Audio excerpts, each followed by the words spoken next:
took aim on the Pentagon. It crashed in a fireball at 9:38. Meanwhile, the fourth plane, the flight from Newark to San Francisco, was heading west, and it traveled all the way into northeastern Ohio. The controllers monitoring radar watched as the jet then did a U-turn and headed back towards the East Coast.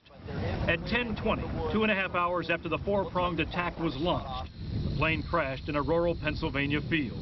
I happened to hear the plane come through. It sounded like it was running normal. When it come down over top of me, I seen it go nosedive straight into the ground down here. 285 people died aboard the airliners today, and tonight the FAA is at a loss to explain how the security failures happened this morning.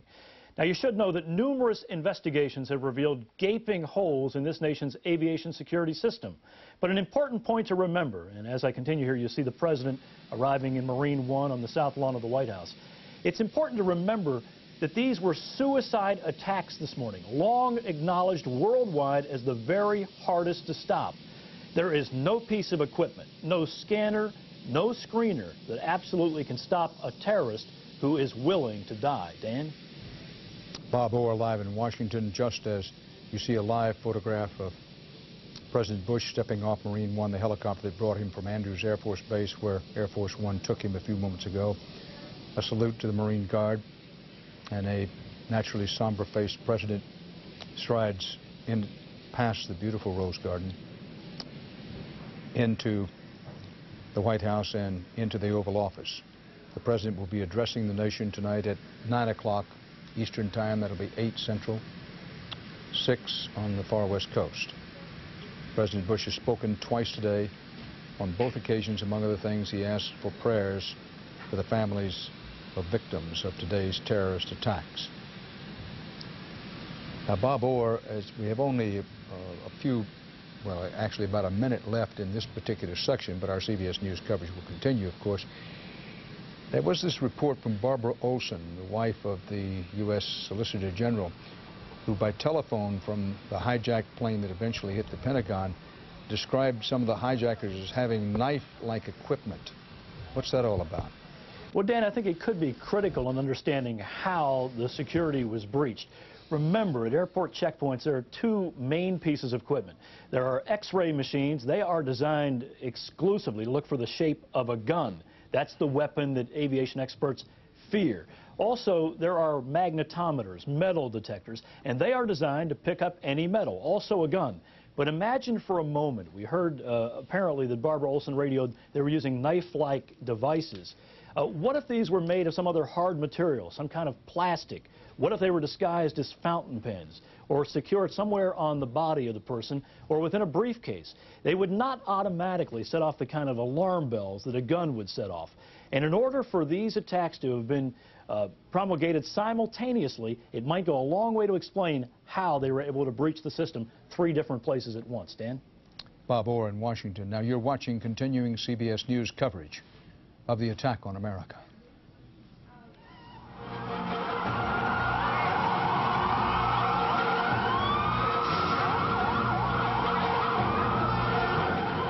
Back now with our special CBS Evening News live coverage of the attack on America from CBS News World Headquarters in New York.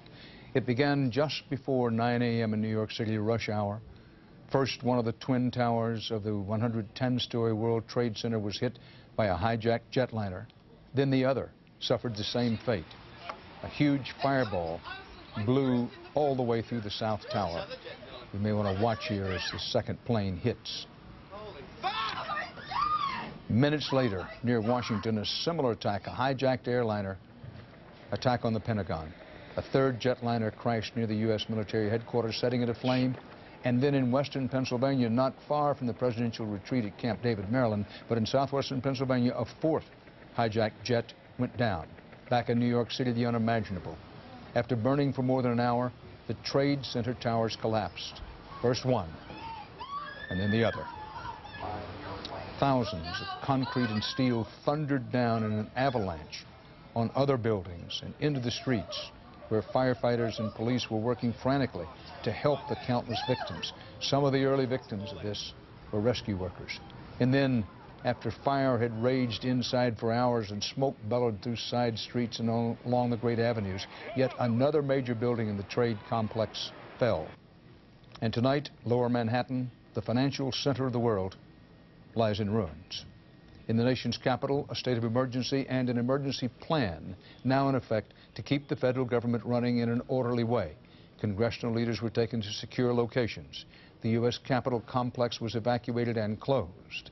CBS's Bob Schieffer was among the evacuees. Bob? Well, Dan, this is something that Washington took very hard, maybe as hard as anything that's ever hit it. First, there was just the shock of seeing those pictures that were coming down from New York, the pictures you've been describing. But second, there was the realization that terrorism for real is for real, and that it could and was happening here. Near panic broke out at the Capitol when rumors spread another airliner was headed there. Pages ran. Senators were understandably perplexed. Let's get away from the building, ladies and gentlemen. Nothing like this had ever happened. As police blocked off the area, smoke from the Pentagon miles away could already be seen. Stunned members and aides made their way to the lawn. The Senate chaplain paused to pray. Gracious Lord, spread a spirit of calm among us. In a security procedure never before used, the congressional leaders were helicoptered to a secret location. Those who stayed behind could look to the skies and see U.S. fighter planes as they roared past the Capitol. They had scrambled F-16 fighter aircraft to cope with any potential threat. Workers were sent home, heavy security went into effect, and police closed off the city of Washington to outsiders. Okay, you must be a resident of D.C., emergency personnel or medical to get into the city today. Parts of the city took on the look of a ghost town. National monuments were blocked off and closed to the public.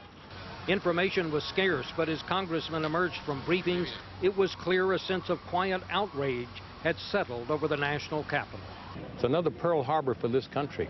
We're very vulnerable. I think this is a wake-up call for America, a sobering call. We send the word out particularly to those who have planned and committed these horrific acts that America is strong, America is principled, America is united. And Dan, that Washington of yesterday, which was the scene of all that partisan fighting, all that was long ago and far away. This is a different city tonight, a city that is slowly realizing this nation is at war. Bob Schieffer in Washington. This nation at war, a war of terrorism, a war fought in the shadows and then with bursts into the open, as was the case today. Joining us now from our CBS News Washington Bureau is the former Secretary of State for the United States of America, Madeleine Albright. Madam Secretary, thanks for being with us. How surprised are you about this attack today? Well, we're all appalled, and as I watch all these pictures, Dan, we've all seen them all day long, and they are surreal. And watching the buildings come down and the attacks on Washington has been the nightmare scenario that people have feared for so long. I have to say, Dan, I ache for America tonight. We are a strong country, and I have faith that we will overcome this, but this is a huge challenge, and America must rise to the challenge. Did you ever anticipate an attack of this scope?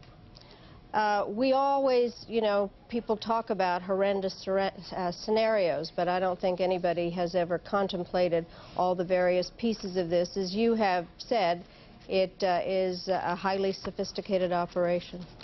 Who do you think was behind it?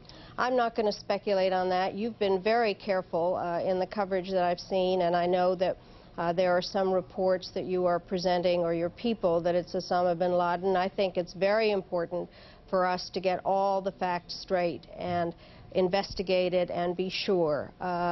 And I think calmness has to prevail, despite the fact that this is a highly emotional time for all of us, especially for the families of the victims. And when it comes time to retaliate, when we have the facts, how will the United States retaliate? Well, I think, again, we have the strongest military in the world with the finest servicemen and women. We have said in the past that we would retaliate at a time and place of our own choosing. I have complete faith in the military of the United States and in the leadership of America, and we all stand united this is the ultimate evil, and I think that what is so essential is that the world leaders have already made their statements very clear in support of the United States. This is one of those horrendous events that actually may become a truly unifying factor in trying to deal with this ultimate evil. Madam Secretary, to those who say, look, this is a direct result, perhaps unavoidable, but a direct result of the United States being so involved in the Middle East, you say what? I say for only those who do not believe in democracy and human rights can a statement like that be made, because the United States has stood tall, has tried to deal with the horrendous problems, has done it in an honest way, and I am proud of American policies. Madam Secretary, ride with me here for just a moment, because word from the White House is that President Bush is going to speak to the American people tonight before what has already been announced. It was previously announced he'd be speaking at 9 o'clock tonight Eastern Time, 8 Central, 6 on the far Pacific coast. President Bush, now inside the White House, is moving up that time schedule. We don't know exactly when he's going to speak, but we are told that he will be speaking before 9 o'clock Eastern Time. So you may want to stay here with us to hear what the President says to the nation in his first major address. He's spoken to the country twice today, but both times shortly, brief remarks in Florida, then somewhat expanded remarks on videotape in Shreveport, Louisiana. But very soon, we're told, possibly soon, I should rephrase that, certainly before 9 o'clock, we're now advised the President's going to be talking. Now back to our conversation with the former Secretary of State for the United States, Madeleine Albright, and thank you for understanding about that, Madam Secretary. Madam Secretary, when you were in the inner councils of the Clinton administration, and it was decided to strike back at Osama bin Laden after the bombings of our embassies in East Africa, any second thoughts about the sending of those cruise missiles? No second thoughts. We based our decision on facts that we had. For me, my worst moment as Secretary of State was the bombings of our embassies, and then going to pick up the bodies of those that had died, and also talking to the victims, the Kenyans and the Tanzanians. We had a responsibility to respond. We did it on the basis of facts, and we were at the beginning, I think, of what is this truly horrendous event when events abroad come home to America. And we have to stand tall. America cannot be shut down. Former Secretary of State for the United States of America, Madeleine Albright, thank you for being with us. Thank you, Dan. Now, there's going to be another briefing in Washington coming up soon. We'll carry that for you live, of course. But in the time we have remaining before that briefing starts, let's talk about the casualties from today's attacks. So much is still unknown. The 4 hijacked jetliners carried more than 250 people. We believe that figure to be 261. It could be a little more, a little less. And it must be assumed that all aboard those 4 hijacked planes are dead. So you start with at least 250, probably slightly more dead aboard the hijacked airliners. The Defense Department says, quote, about 100 were killed or injured at the Pentagon. David Martin says that it's widely believed at the Pentagon that that figure will increase, and perhaps significantly. It is far more difficult to account for the thousands who were in the target zone in Lower Manhattan, the World Trade Center area, and the emergency workers who rushed to aid them. Keep in mind, 50,000 people work in the World Trade Center tower in that area. Thousands more visited every day, and then today they flooded in police, fire, and other rescue workers fairly quickly. CBS News medical correspondent Elizabeth Caledon is at New York University Hospital tonight. Elizabeth. Dan, within moments of hearing the news, New York City area hospitals and indeed hospitals throughout the region shut down all normal operations, canceled all elective surgeries, and basically transformed themselves into high-voltage trauma centers for a city under siege. Once the severity of injuries was assessed at emergency command posts at the site, dust-covered ambulances ferried those in the worst shape to whatever hospitals could take them. No idea how many people, cops are dead. We have many people hurt. What about the casualties? What have you seen? Uncountable. Bellevue, one of the city's biggest trauma centers, treated injured when the World Trade Towers were bombed back in 1993. Today, it was deja vu. And despite the enormity of this disaster, the hospital says it was ready. We've set up intensive care units. We're utilizing that area as sort of an offshoot of the emergency department. Just looking at every place in this hospital where patients could be taken care of, and we assign doctors and nurses to those areas to be ready for the patients as they come in. Early in the day, the numbers started low, but by afternoon, it was clear the scope of devastation would be unfathomable. As excavating goes on at the sites, we're going to probably, as we've been told, we're going to see a lot more.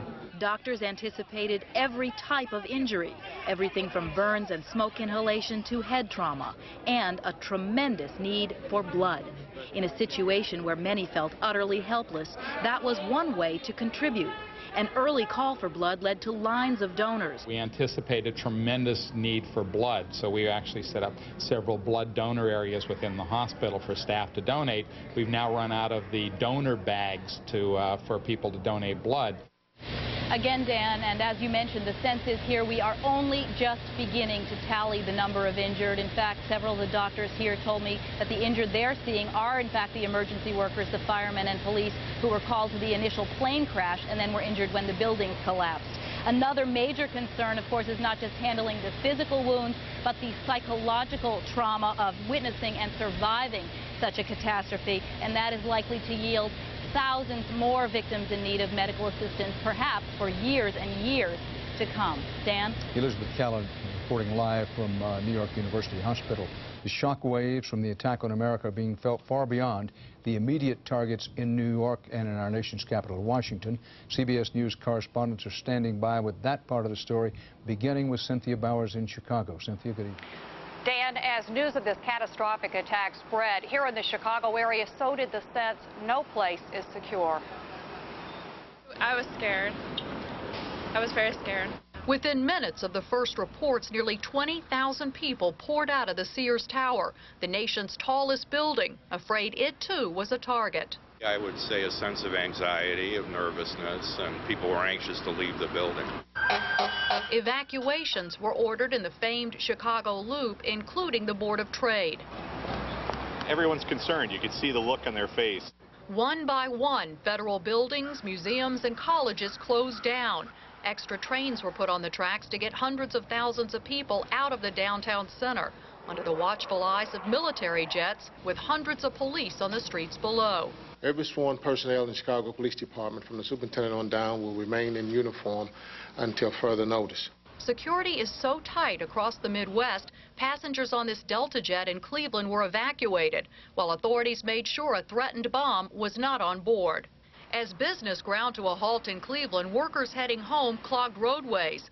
Landmarks like the Arch in St. Louis were emptied. I just felt like better than sitting home watching that, and this help me feel like I'm doing something.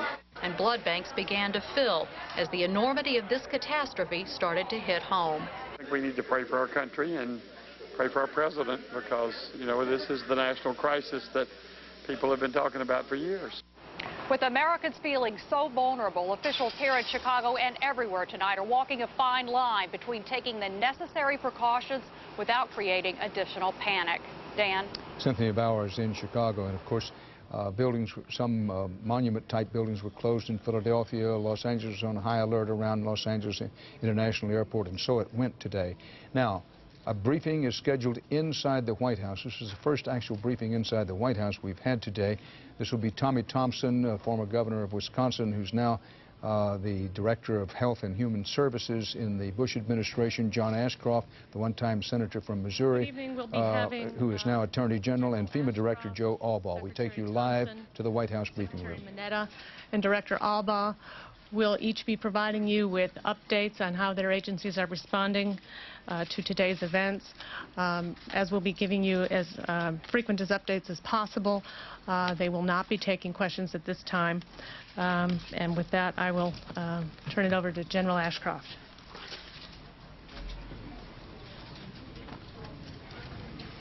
Thank you. Today, America has experienced one of the greatest tragedies ever witnessed on our soil. These heinous acts of violence are an assault on the security of our nation. They are an assault on the security and the freedom of every American citizen. We will not tolerate such acts.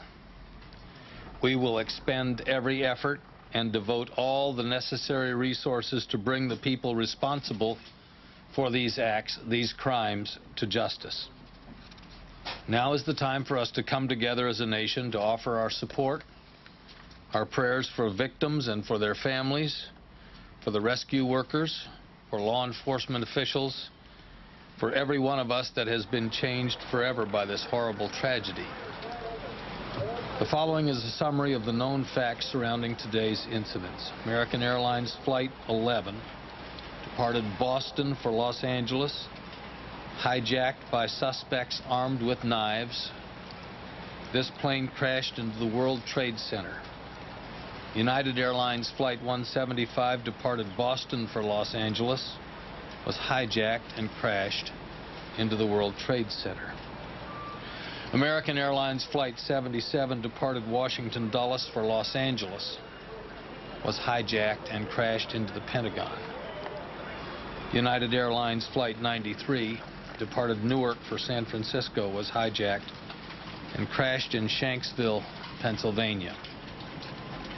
Crime scenes have been established by the federal authorities in New York, in Washington, D.C. area, in Pittsburgh, in Boston, and in Newark. The full resources of the Department of Justice, including the Federal Bureau of Investigation, the Immigration and Naturalization Service, the U.S. Attorney's offices, the U.S. Marshals Service, the Bureau of Prisons, the Drug Enforcement Administration, and the Office of Justice Programs are being deployed to investigate these crimes and to assist survivors and victim families. Thousands of FBI agents in all of the field offices across the country and in the international Legat offices, assisted by personnel from other Department of Justice agencies, are cooperating in this investigation.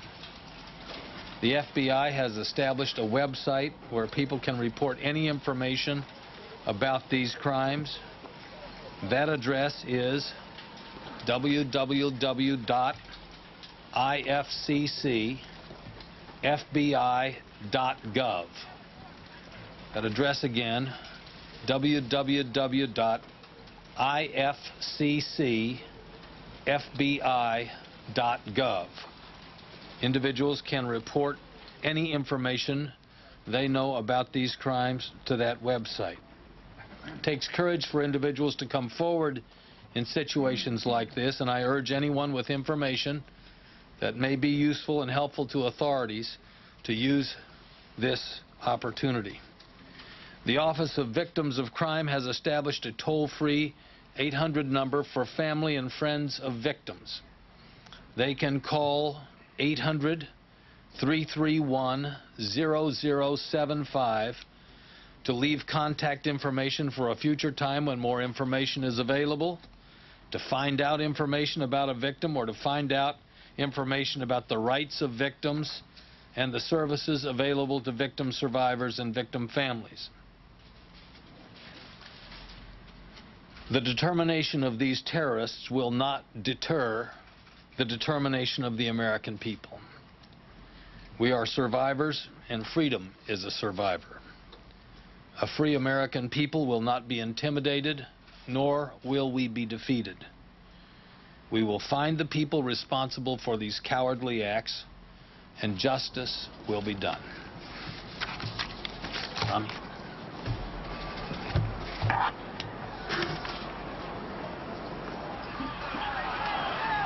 Every single American lost something today.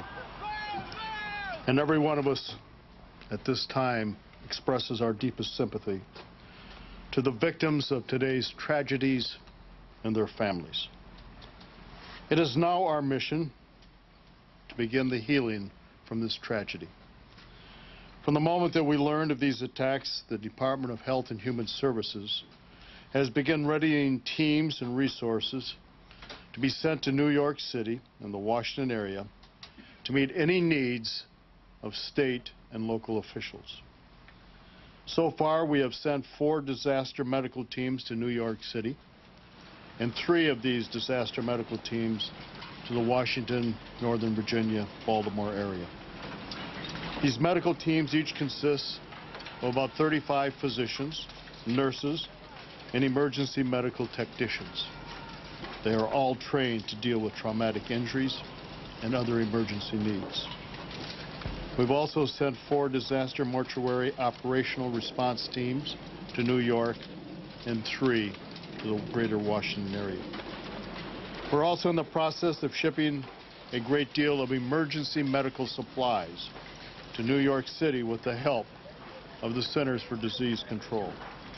In short, we're making the full force of the Department of Health and Human Services, both its resources and medical expertise available to the areas that need our assistance. We've also this afternoon activated the United States Public Health Service Commission Corps, which consists of approximately 6,000 health professionals. We also are giving backup assistance to the 500-bed ship Comfort for the United States Navy. Americans all over are calling up and asking what they can do. The best thing they can do is respond to this great call by volunteering to give blood. We need Americans to continue to answer that call.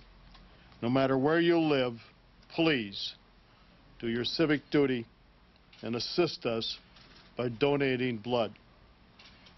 It is our primary job is to make sure Americans harmed by this tragedy get the help that they need.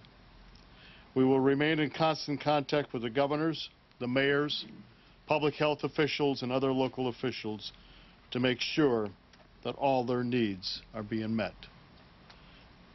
It is a sad day, but America and all of its citizens certainly share tonight in the grief that it's been caused. And as the President and everybody in his administration have said, we, the government, will continue to operate and continue to provide the services to all Americans.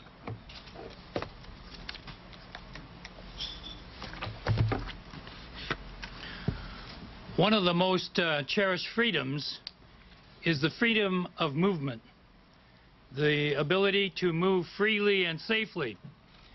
But today that freedom was attacked. But we will restore that freedom throughout the national transportation system as soon as possible. And we will restore the highest possible degree of service. These terrorist acts are designed to steal the confidence of Americans. We will restore that confidence. We have already taken some first steps as a precaution. And so while this is going on at the White House, this is what's happening at the Capitol of the United States.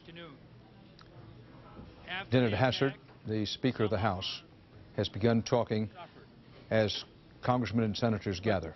One thing that happens here in this place is when American suffers and when people perpetrate acts against this country, we as a Congress and as a government stand united, and we stand together.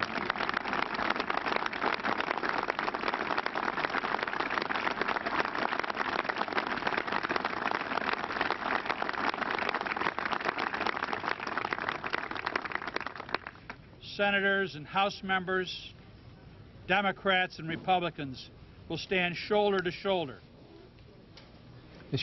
Perpetrated on this nation. We will stand together to make sure that those who have brought forth this evil deed will pay the price. We're not sure who this is yet.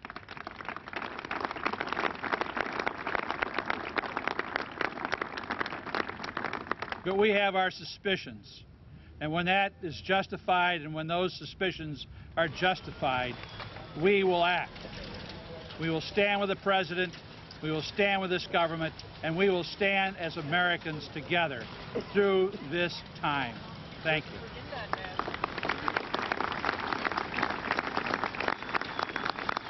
Now on the steps of the Capitol, Tom Daschle, the Senate Majority Leader. Today's despicable acts were an assault on our people and on our freedom. As the representatives of the people, we are here to declare that our resolve has not been weakened by these horrific and cowardly acts. Congress will convene tomorrow.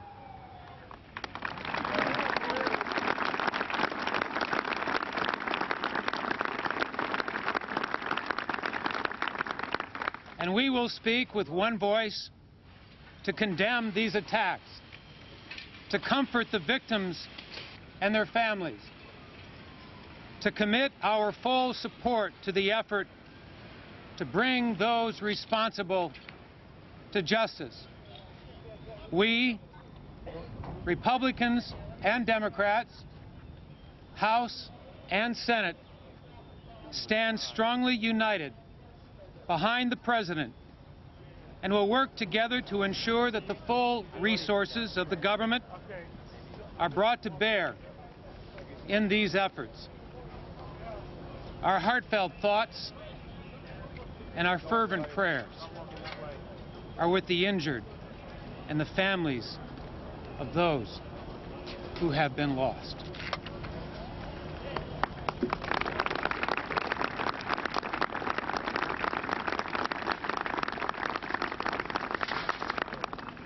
We know as a nation, as we said, our thoughts and prayers are with those families and those injured and those who are the casualties of today's attack. We also remember those thousands of people who are rescue workers. We'd ask now that we all bow our heads in a moment of silence and remembrance.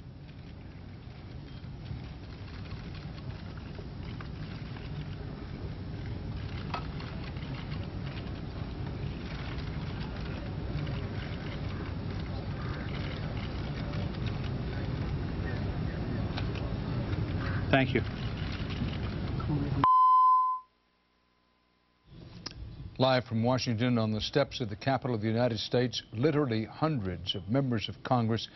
We can't say that every member of Congress in the House and Senate was there, but hundreds were there in a show of solidarity and support, a show of unity in the face of a sneak attack, the second in the lifetime of many of us, a sneak attack on the United States, this time by the shadowy personages who are part of the terrorism operation.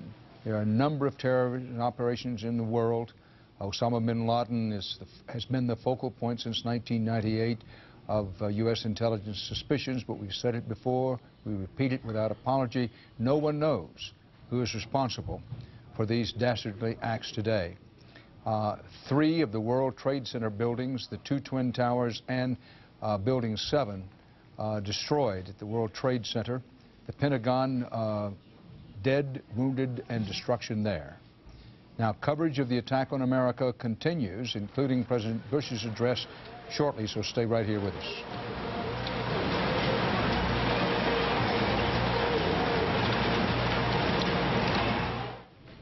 Continuing now our live CBS Evening News coverage of the attack on America from CBS News World Headquarters in New York. 4 commercial jets hijacked and deliberately crashed today. 3 of them hit buildings 2, the World Trade Center Twin Towers. A 3rd hit the Pentagon. The 4th hijacked airliner went down in southwestern Pennsylvania. New York's towering World Trade Center reduced to rubble. The Pentagon smashed and smoking. Uncounted thousands of people apparently dead or injured. In New York, it's described as a catastrophe in terms of dead and wounded. The figures are unknown. Here's what's happening right now. Rescue workers are scrambling through the war zone remains of Lower Manhattan as well as the Pentagon itself. On a normal day, up to 50,000 people worked in the Twin Towers alone, and many thousands of visitors went through each day.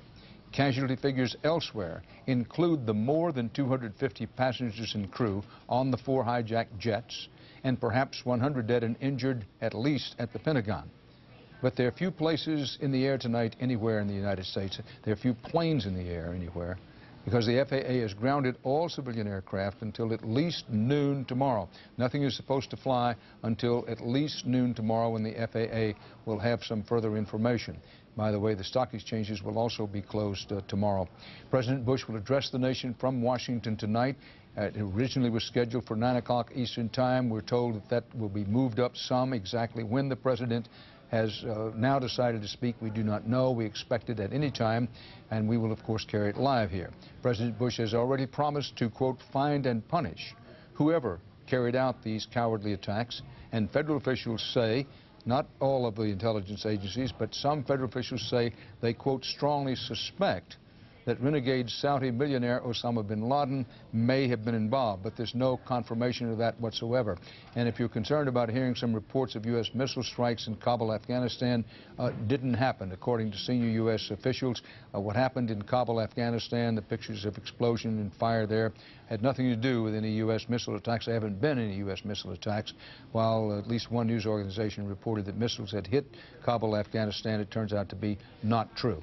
CBS News correspondent Scott Pelley is at the site of today's attacks in lower Manhattan tonight. And as night falls, Scott, what's the situation there? Dan, as you can see, the smoke is still rising on lower Manhattan Island as night falls here. We have spent most of the day with firemen, paramedics, and police officers near the World Trade Center towers. One of the firefighters told us that he didn't see any bodies in the area. He just saw pieces of bodies.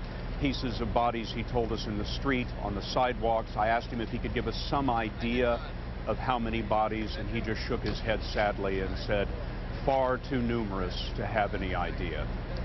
We have spent a great deal of time with the firefighters. They all describe a scene of overwhelming devastation near Ground Zero at the base of the World Trade Center towers.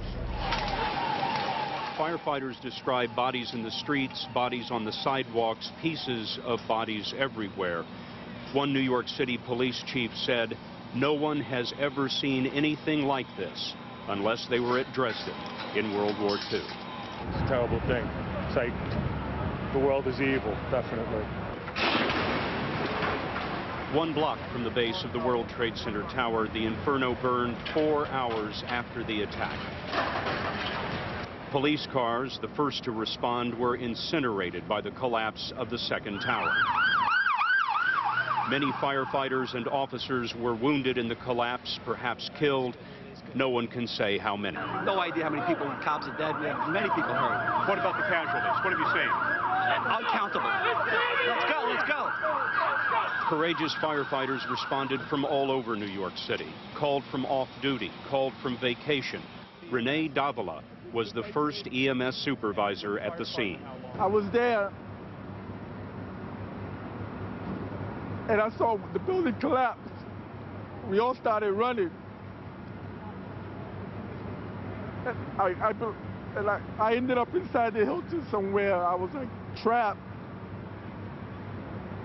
I don't know where I was. I couldn't find my way out with all the smoke and the debris in there. I finally just closed the door behind me and covered it so no more smoke and debris would come in.